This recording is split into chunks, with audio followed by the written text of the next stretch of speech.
What is going on, Nerd Paraders? Welcome to the channel. Thank you so much for coming to hang here with me today as we play some Myth of Empires. Now, you're probably watching this video because you may have seen Myth of Empires and you're curious about it, maybe debating on getting the game or not. So I'm here to talk to you a little bit about it and share my experience with it. So Myth of Empires, we've been playing this recently on live stream on twitch.tv/nerdparade. If you want to come hang out with us over there, please do so. But I want to talk about Myth of Empires because it does have the potential to be a really, really good survival game. That might be why you watch Nerd Parade, because you like survival games. Have you seen the survival games that we played in the past? So let's talk about Myth of Empires here real quick, right after a brief introduction. I am Nick, this is Nerd Parade, and welcome once again to the channel. Okay, so we are going to start the Legend of Fat Nick right here. I do plan to do a Myth of Empires playthrough here for the YouTube channel. Now, I wanted to make sure that I was gonna like the game enough to do a playthrough, and I've been playing a little while, and there's a lot I like about it, and we're going to talk about the system, but look forward to a playthrough here coming your way very, very soon. The system. We're going to talk about the system of Myth of Empires, and there's a lot going on, so much so that it may seem confusing.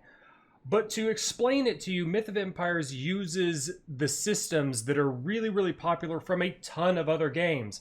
Skyrim, Ark, Conan Exiles, Atlas. There's a bunch of cool elements cherry-picked from all the types of games out there that have been really, really successful. Now, one of the things that I will call attention to now, especially since that popped up on the screen, is this is an early access game and the translations are not 100% perfect yet. I'm sure localization will get a little bit better, but if you're looking at something in the menu, for example, the descriptions can be a little bit wonky. Like, for example, large wooden wall. It is made of wood and you can build huge buildings on it. It's not perfect, but you kind of get the gist of what it's saying with minimal confusion. Now, since we are in the menu here, what I'm going to do is I'm going to start here with our talent and skills. This is probably where a lot of the confusion is going to arise, and it took me a little bit to learn about it, so hopefully I can make this simpler for you guys as well. Think Skyrim. Think Skyrim. So anytime you use a weapon or a tool or a shield, for example, you are going to earn skill points towards that, I don't want to say weapon, but towards that tool, weapon, whatever it may be. It could even be armor. If you're wearing heavy armor and you do activities, you're going to earn skill points in it. Now, you can make your skill points increase faster by spending these proficiency dragons. You can put that point right here, and it's going to say the efficiency of skill gaining XP is going to increase by a multiplier. You can specialize of sorts into what skills you want to level up faster or whatever skills that you are going to prefer using, because it will take a while. You can go pretty high in skill levels, level 900, and as you progress, you're eventually going to be able to unlock little perks. Now, once you get to about this point right here, where the color changes on the screen, these perks are mostly free. Now, these over here are going to start to cost you perk points, and for the most part, all I've seen so far is finding perk points in the world by exploring. You find little shrines, and they give you a perk point when you interact with it, and then you could specialize your character there further on. So get everything on the gray, and then the checkered side, that's where you're going to specialize. So pick and choose carefully, whatever you want. So let's say, for example, since I'm talking about this, we're going to go into our agility tree. I've specialized big time into physique because I'm so round and voluptuous. We are going to go over to, not that. I lied to you. We're going to go to the, I was in physique tree. I'm sorry. We're going to go to agility tree. This is what I want. We're going to go to bow. I've been playing mainly with the bow and arrow. And this is the cool thing. We're going to put this on our 2-bar, put it on our back. We don't really need to move. This is one of the skills that is relatively forgiving. I'm going to go into here, go to agility tree, go to bow, and we're going to take a look at my XP, right? Here's my XP bar for the skill. Right beyond level 750, and we're currently at level 157 on the bow. We're gonna pull out the bow. We're gonna punch. We're gonna throw some punches first. Warming up our muscles, and we're just gonna expend this arrow. We're gonna shoot at the wall a little bit. I don't have the siege power to raid my own base, but that's fine. So we shot 2 arrows, right? Go back into talent and skills. We are gonna go over to agility and go over to bow, and it's increased. I don't really know how much it has, but it definitely should have increased. Oh yeah, no, we actually leveled. I shot 2 arrows and I leveled up. So there you go. You could train your skill, for example. Now, bow is very forgiving. You just fire arrows at anything. But let's go over to something along the lines of one-handed or even pole arms. There's a bit of a secret to leveling these skills up, and it's just attacking any type of creature out there in the wild. What you should likely do when you're trying to level this up is build the absolute basest of tier weapon. You want to build the absolute base tier weapon. I'm going to craft one of these wooden spears right now. And go out and beat creatures with it until you level up your proficiency. So we have a bronze spear here. This is a higher tier spear weapon. If you'll look down all the way at the meter, kind of like right where my mouse is at, right here, you'll see proficiency penalty. Blip, I can't mouse over and show you and circle it, but it says proficiency penalty minus 23.3%. So this is something that took me a little bit to wrap my head around because we're so used to this in other games like Ark. Higher tier weapon equals better, right?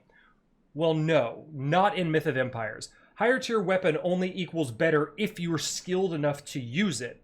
So make a bunch of base tier stuff. As you can see, my proficiency requirement is okay. I'm not suffering any type of damage penalty.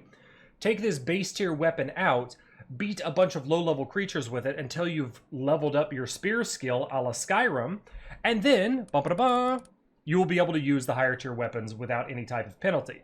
So you can actually get really good gear and do less damage with the good gear than you would the sticks and stones version. That is a quick and dirty explanation of the skills, and there are a lot of skills, as you can see. We've got all these skills over here on the physique tree, all these skills in the agility tree, strength tree, wisdom tree, including building and siege, and then we have our charisma tree, which affects tames. Now, if I say tames, and if you're watching Nerd Brady, you may be thinking, oh, it's like Ark, right? We could tame cool creatures. Yes and no. So, taming in Myth of Empires functions very similar to Conan Exiles, if you've ever played that. You can essentially recruit an army of NPCs on your own. You can tame horses, you can get these guys mounted on horses, and you could build up your own NPC army, something akin to Mount and Blade, and you can go and solo raid a village or another player with just your NPC warriors. So if we go here into our menu, we go over here to our subordinates tab. You can kind of set it up through here. So you've got your mounts, which your horses you'll train. You can eventually increase. I haven't done any increasing. I have 0 of 3. Warriors, we have 0 of 5. We can increase that, in 0 of 1. This is the max number of warriors we can put into combat, so on and so forth. I haven't gotten high enough level to really mess with this, but the potential is there. You can have an entire army of warriors, or if you want to use Conan Exiles terms, like thralls, because you have to kind of like break them to your will a little bit. Not like the Wheel of Pain in Conan Exiles, but similar to it. And that's how you kind of do some of the taming stuff. Now, building, one of my favorite things to do in any type of survival game, is very similar to Atlas and Ark style building. It's a par for the course. This game uses Unreal Engine, so the building is something that you're going to feel very, very used to if you've played any type of Atlas, any type of Ark, or even one of my favorite survival games that was hot for a minute and then died off completely, Dark and Light. Now, crafting. We're going to talk about crafting. I'm going to put my bow away because I'm suffering a movement speed penalty because I'm running with my bow out. Look at how much faster Fat Nick runs. Look at that booty. Swiggity swooty. We're going to put it into first person just because I prefer first person. And our crafting is, again, very similar to Ark and or Atlas, where we have our basic tier stuff we can craft in our inventory, but if we want to go higher, if we want to go even further beyond, we have to go into these specialty benches. And this workbench, aka the weapon bench, it's kind of like your smithy that you might be used to in Ark. This puppy allows us to craft the next tier of weaponry, which is really, really cool. And then we have things like the architect's bench for building, so on and so forth. Tanning, as you can see over there. And then as we progress further in our quick and dirty tour of Myth of Empires, this is our Ingram screen, if we're going to use Ark terms. This is our knowledge tree. And it progresses very similar to that of Last Oasis. You have to learn the previous thing, and it moves over to further down the tier. Now, it's not as punishing as Last Oasis, where you have to get the knowledge fragments. You gain points knowledge points based off of level up, recipe points based off of level up, very similar to Ingram points in Ark Survival Evolved. At the current state of the game, in its early access, you can pretty much learn everything with basically zero restriction other than meeting the level requirement to learn the stuff. We haven't gotten all the way down here to the end, but there's a lot going on. All right, let's talk about combat. And as we go to find something to beat up on, combat is very similar again to last Oasis, where you have your directional meter that you can aim your blows at, or your weapon strikes. You can make some kind of alterations. It's a bit forgiving. You can set up an auto attack mode essentially that allows you to keep striking in the same general pattern that you had before. And then you have your bow and arrow, which I happen to prefer right now. I like the range, which is very cut and dry. Combat is pretty cool. I was afraid that I wasn't gonna like it because of the, directional Mordhau-esque combat system. But it seems to work. It seems to flow pretty well. Oh, here we go. I've got some wolves. I don't like this business, but we'll try to shoot them in the face before they eat me.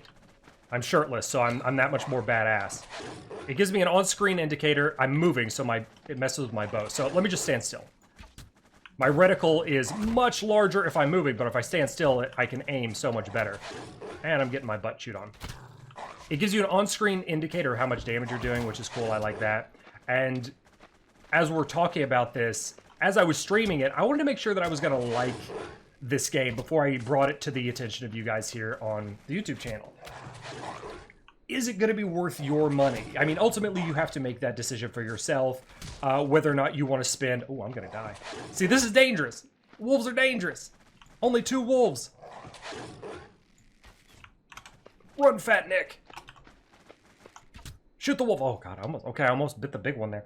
Ultimately, at the end of the day, it's your money, and you should spend it the way you want to. I'm not going to be one of those YouTubers who's like, you guys should totally buy this game, and don't forget to use the code and get 3% off. No. It's your money. Use it how you want to, but hopefully this video is helping you make an informed decision on whether or not Myth of Empires is going to be for you. If you like games like Atlas, Ark Survival Evolved, if you like games like Last Oasis, Conan Exiles, Mountain Blade style with your soldiers, warriors, or minions, whatever you want to call them, you're going to like this game. I, at first, was a little skeptical. I was like, I don't know, Myth of Empires. Am I going to like you? And then I found myself falling in love with it, and I plan to play quite a bit more of it based on my enjoyment over 2 or 3 live streams that we've done on the Twitches. If you guys think you might like it, or if you're already playing it and you're excited to play more and you want to see our series, please let me know in the comments below. If you are looking for a server to play on, and that might be your biggest question right now, is, hey, I see you're playing on a server and it's pretty cool and I want to be there with you, check out discord.gg/nerdparade or click on the link in the description below me here. Come and game out with us on this very server here. We have one for the Nerd Parade community, and it's the very one that I am playing on now. So if you'd like to join us, you're more than welcome to. It is open to all Nerd Paraders.